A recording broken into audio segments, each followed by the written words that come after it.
Ultimately, you play to win the game. And no matter how much anybody wants to spin it, and no matter how much anybody wants to look at the rosy positive side of things, getting to the Super Bowl and losing still makes you a loser. It is the harsh reality. They don't give out a second place trophy. You play for the Lombardi trophy. And at the end of the day, whether you were the worst team in the league or you lose in the Super Bowl, you're one of 31 losers. And that's a harsh reality for the Seattle Seahawks, a team that came this close to making history, a team that came this close to winning Super Bowl 49, winning back-to-back championships, stamping themselves as the marquee franchise in today's NFL, the dynasty of today's game, and most certainly putting themselves in the conversation of being one of the elite organizations, one of the elite dynasties in the history of the National Football League. They came this close, really, literally, like this close. You know, it's got to be a bitter pill to swallow for that organization, the front office, the coaches, the players, the fans of that team, both real and bandwagon. It's a bitter pill to swallow. It really, truly is, especially in this case because, again, they came a razor's edge margin away from being able to get the job done. But I'm here to talk about ultimately why the Seattle Seahawks were so close yet so far away and ultimately failed to get the job done and lost Super Bowl 49. I think you have to look at some things that have happened throughout the course of the past season and the past couple of seasons before you actually even talk about the game itself. First and foremost, you have to look at the Percy Harvin trade. How much of a pain in the ass was he? This was a guy that you gave up a lot for to get before the 2013 season. He missed pretty much all of the regular season due to injury, and really the only real impact you got out of him was in Super Bowl 48 against the Denver Broncos, but what an impact he made. Now you get into the 2014 season a few weeks in, and you trade him away to the New York Jets for basically nothing. Let's be honest, it was basically nothing. How much of a pain in the ass was this guy if the Seahawks were so eager to get rid of him so quickly? Because they had to know that this was going to set back this team, and in particular this offense, because what they lost was the one guy who could actually get separation, the one guy who could actually get open, the one guy who could consistently make some big plays, even if he didn't make a ton of them in great abundance in Seattle's offense, and even if there was a struggle to figure out how to get the most out of him in that Seahawks offense with Darrelle Revis and Russell Willson at quarterback. Percy Harvin had to be a really big pain in the ass for them to get rid of him. And I think they paid the price for getting rid of him, frankly, because they had a lack of talent at their offensive skill positions. Look, you can say what you want about guys like Doug Baldwin and Jermaine Kearse and Ricardo Lockett. These are undrafted players. They've worked hard to get to the spots that they're in. It's a great story, and it is. But at the end of the day, if your top three wide receivers are all former undrafted players, that might suggest that they're not the best guys possible for the job. It might suggest that you have a little bit too much arrogance and belief in your own offensive system, and you're emphasizing that system a little too much, and you're not getting the type of talent that you need to make big-time consistent plays. And you look at Baldwin and Kearse and Lockett. Sometimes they make really nice plays. They make really big plays. But that lack of consistency is most certainly there, suggesting maybe why several years back they were undrafted players. Furthermore, these guys really struggle to generate consistent separation, which really can bog down that Seahawks offense and make them one-dimensional. So your top three wide receivers are undrafted. Your starting tight end is Luke Willson, a former fifth-rounder, I believe, out of Rice. I mean, there's just a lack of talent on the outside in this Seahawks offense. And it really bogs them down. It really limits what they can do and really truly makes them one-dimensional. But it's not just the offensive side of the ball where the Seahawks have created a bit of a problem here. They really lack depth, and some might argue some talent on that defensive line, in particular on the interior. Now, sure, losing guys like Chris Clemens and Red Bryant in free agency didn't help. I'll agree with that. Losing Jordan Hill to injury early on in the year, losing Cassius Marsh to injury, most certainly doesn't help. But at the end of the day, you have to have a next man up philosophy. It is the responsibility of that organization to have guys ready in the bullpen, waiting in the wings, to have those guys that can step up in these situations and make contributions and impact. And when you really look at it, the Seahawks just don't have that. They flip Michael Bennett inside a lot as a pass rusher in pass rushing situations, but maybe they would be able to keep him outside more if they had better pass rush coming from the interior. They really don't get much from those interior guys when it comes from a pass rush outside of what they got out of Jordan Hill before he got hurt in 2014. And I think you saw throughout the season, especially come playoff time, and in particular in the Super Bowl, how that lack of depth on the line as a whole and that talent and depth lacking on the interior of that line in particular was costly, as it was the lack of depth in the secondary, most notably at the cornerback position. Look, you've got the best tandem of safeties in the league in Earl Thomas and Cam Chancellor. I don't think anybody argues with that. You have, beyond question, one of the best corners in the National Football League in Richard Sherman. But after that, Byron Maxwell, okay, nothing special. Jeremy Lane, okay, but again, most certainly nothing special. Darrelle Simon, you're playing him in nickel and dime situations, and you're trying to line him up against slot wide receivers when he's not that type of guy. He's not that type of defensive back. It creates all types of struggles. And you really saw this in the Super Bowl, that lack of depth in the secondary, in particular outside of that big three and the Legion of Boom, created big problems for this team when they really needed to stop the New England Patriots late. You had an offense that struggled to move the ball throughout the air consistently in 2014, and again that manifested itself in Super Bowl 49. And frankly, as I referenced early on in this season, a defense for the Seahawks in 2014 that wasn't as good as the 2013 version. It's not just stats. When you look at it, you can see this was a team that didn't get the same type of consistent pass rush.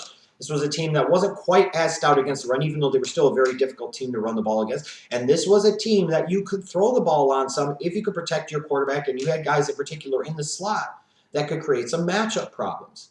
If you had that, which the New England Patriots did many of those things in Super Bowl 49, it could expose that Seahawks defense a little bit, and you could exploit them because there were openings and there were opportunities. Even last year in the Super Bowl against the Denver Broncos, you could see that there were openings there were opportunities there. It's just the Denver Broncos, for many different reasons, couldn't pounce and couldn't capitalize upon those opportunities.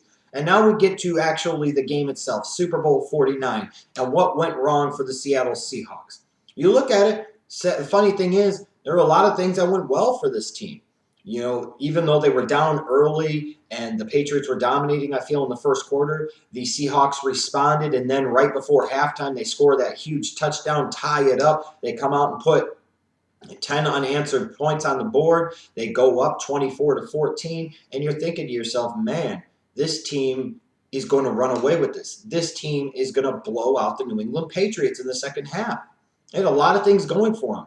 But then a lot of things really started to creep in and become big problems, like Doug Baldwin, Jermaine Kearse, Ricardo Lockett. These guys throughout the game just could not get separation from the New England Patriots defensive backs. Most certainly Darrelle Revis and Brandon Browner. The one matchup that the Seahawks had that they could really exploit was sitting there and going to another undrafted player in Chris Matthews, bringing him from the freaking CFL of all things. They were able to take advantage of him, most especially when he was matched up on Kyle Arrington. But they couldn't get anything going on the outside whatsoever.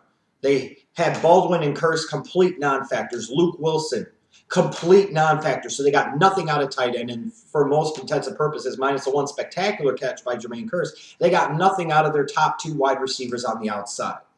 That's going to bog down your offense, limit your ability to consistently move the ball, limit your ability most especially to make big plays, and that's going to make you kind of one-dimensional on offense and force you to struggle later on in games, which is exactly what happened to the Seahawks in the second half, in particular in the fourth quarter.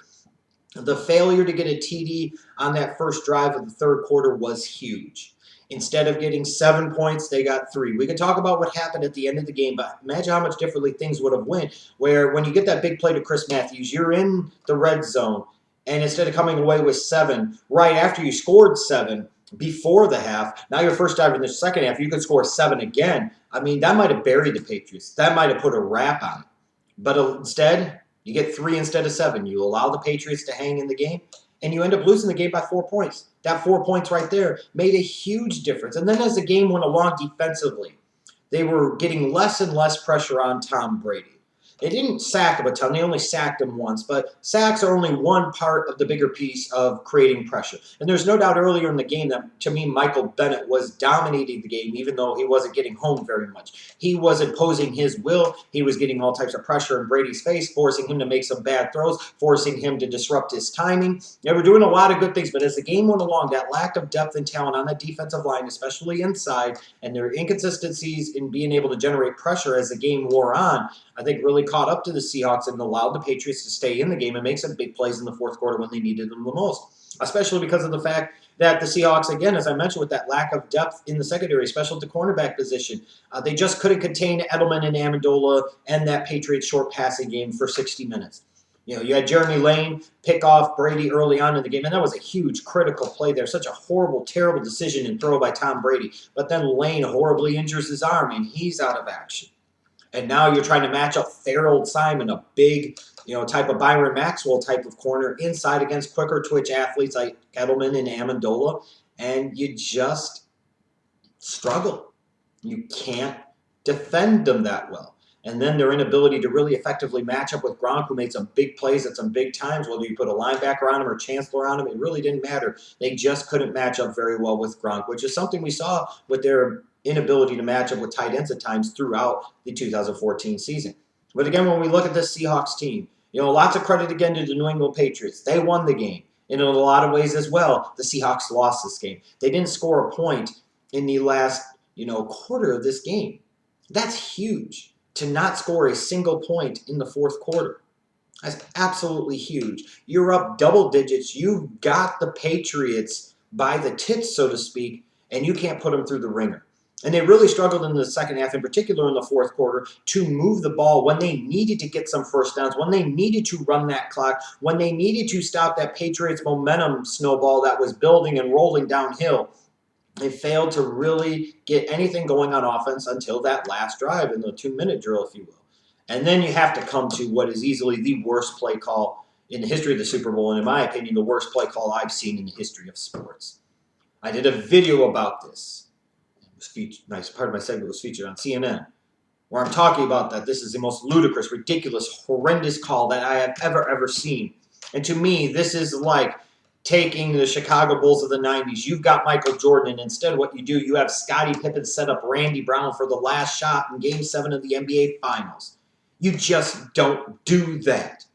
Marshawn Lynch is your heart and soul. Marshawn Lynch is the man. Marshawn Lynch is arguably the best player on your entire team. And in that type of situation, where he has just plowed through the Patriots for 4 yards on 1st and goal at the 5, where he has dominated this game, and the Patriots just can't physically match up to him. And even when they contain him, he still gets a couple of extra yards. You've got 3 shots basically from the 1-yard line.